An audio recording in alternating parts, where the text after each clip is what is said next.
Hello everyone! Welcome to a new video tutorial. Here I explain how to knit this sweater, the pattern I designed myself and which you can find on the hobby website.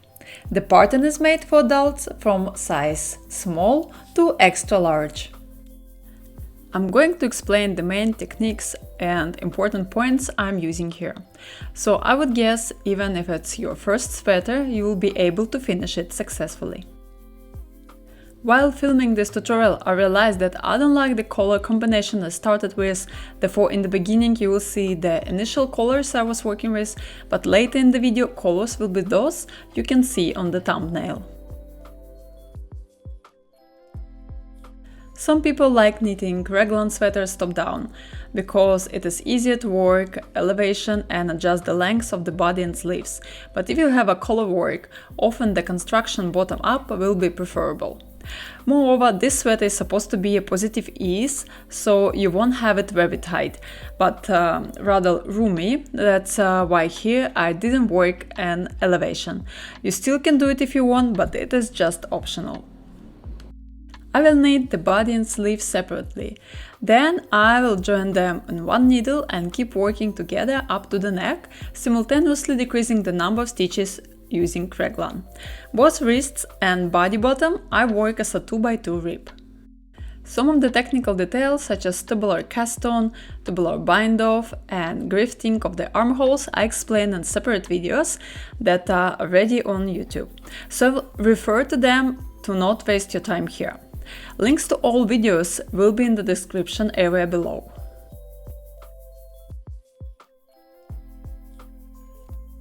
My yarn choice here is a hobby yarn Friends wool. It is 100% wool and relatively soft. And 50 grams you get 100 meters yarn. The label recommends using 4.5mm needles to reach 18 stitches in 10 centimeters, but as I found out for myself, I cannot reach this gauge using the needle size that was recommended. Therefore, I was using 5mm needles as a primary needle and 4mm needles for working the ribs. I would also recommend you to check the gauge before you start knitting, then you will be more precise in chosen size. Here you can see the edge of my rib, which is a tubular cast on 2x2 rib. You can use any method to cast on stitches here, it is all up to you, but if you want to get the result like this, please watch the video I recorded previously about my method. I'll also leave the link in the description. I simply prefer this method because it is very simple to knit and it is a nice looking one. If you do the classic method, just pay attention that here you use smaller needles, in my case 4.5mm.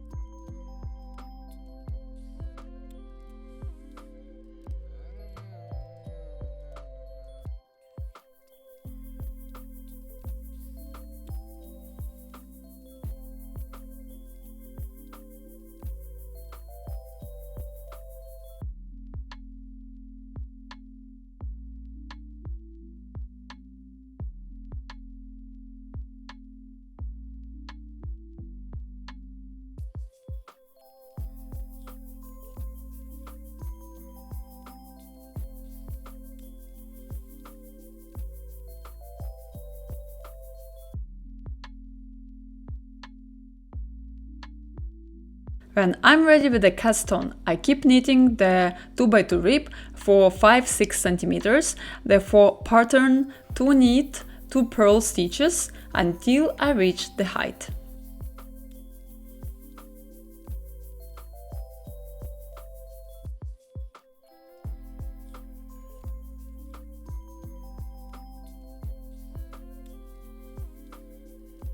As soon as I'm ready with the rib, I start working on chart 1.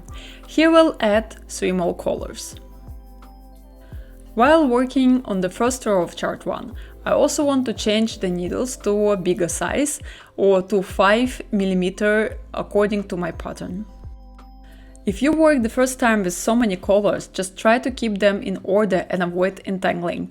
This small piece of advice will be very helpful because otherwise you can get a real mess and tangled threads and needs, so it won't be fun at all and you might even give it up. So when you're working with one thread, check that it's not entangled with other colors. Chart 1 is relatively easy in the beginning as we have just some stripes where we use just one color at a time.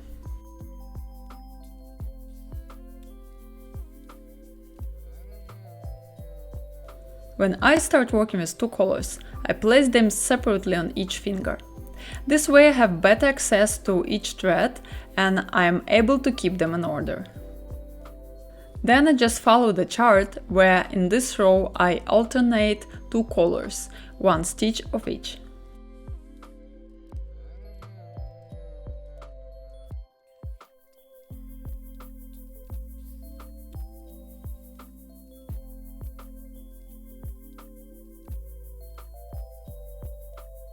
The interesting part starts from row 7, where I have 7 stitches of one color and 1 stitch of another.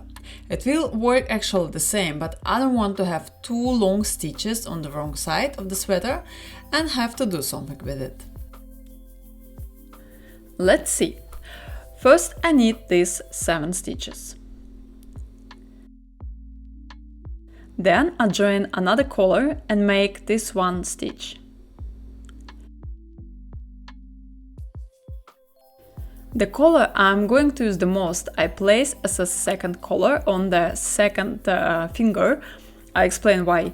Normally I would avoid having stretches that contain more than 5 stitches in between one color. Now I have 7 stitches in between. Imaginary I can divide them into 2 parts, 4 stitches and 3 stitches. Now I need 4 stitches and I pick up this color from the second finger above the front thread.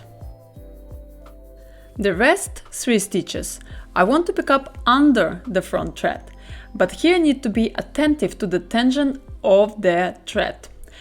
If I do it too loose, then this thread will be too visible in between stitches, therefore it is important to keep the thread the same tight as other stitches.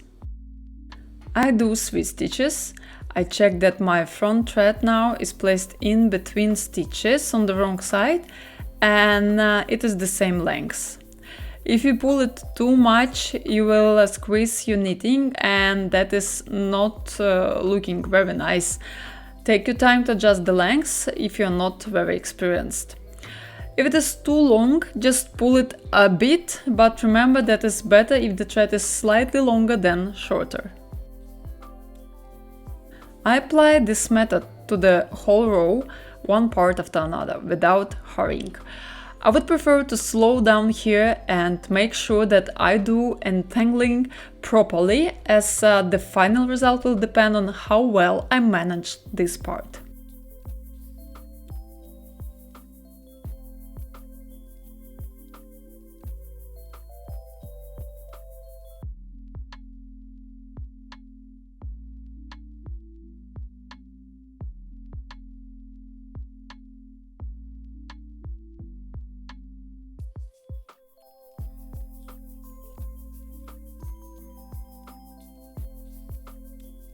When I'm ready with this row, I keep knitting chart 1.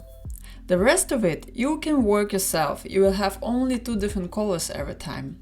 For some rows, such as row 9, row 11 and row 14, you will need to use the same technique as I've shown you already, where you need to entangle the long stretch in between other stitches. However, I want to show you separately row 20, as there I have 3 colors and one of them with the long stretch.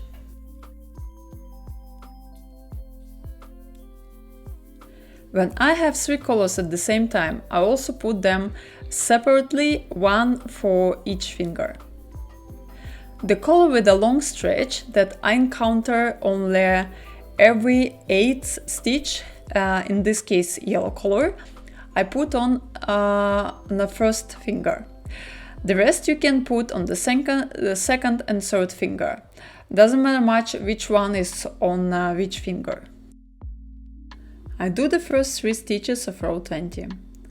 I can knit them by lifting the threads above the yellow color.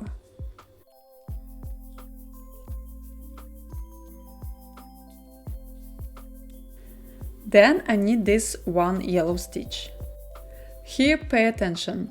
Until the next yellow stitch I have 7 stitches in between different colors, but I don't bother about which colors it will be. I just divide these 7 stitches in my mind into 2 parts, 4 stitches and 3 stitches, and I knit them according to my chart. I still follow the chart of course and pick up the first 4 stitches of this chart above the yellow thread. And then I pick up 3 stitches of the chart under the yellow thread. So the general idea is the same as we were working with the 2 colors, but here just need to be more careful. Fortunately, it is only one row like this that demands 100% of your attention. I take it slowly and keep repeating the row until the end.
As soon as chart 1 is ready, I start chart 2.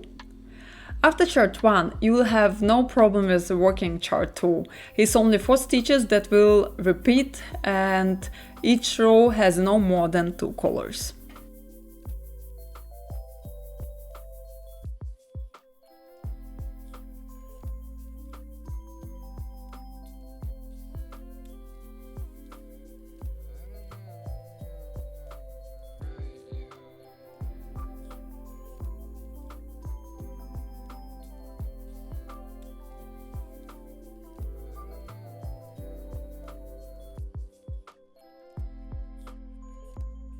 Before I knit the whole body and sleeves, I need to think about how I will connect them.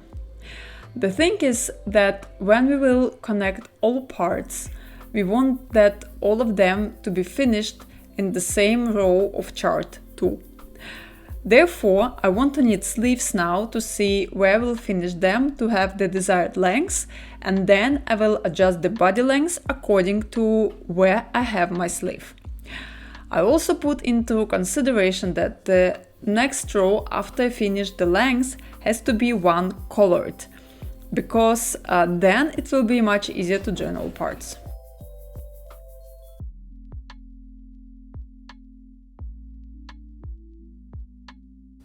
In the next video, I will share with you how I knit the sleeve, including increases, how I adjust the length of the whole sweater and each part in particular, how I join all parts and implement Raglan construction. I hope this video was helpful for you. See you next time!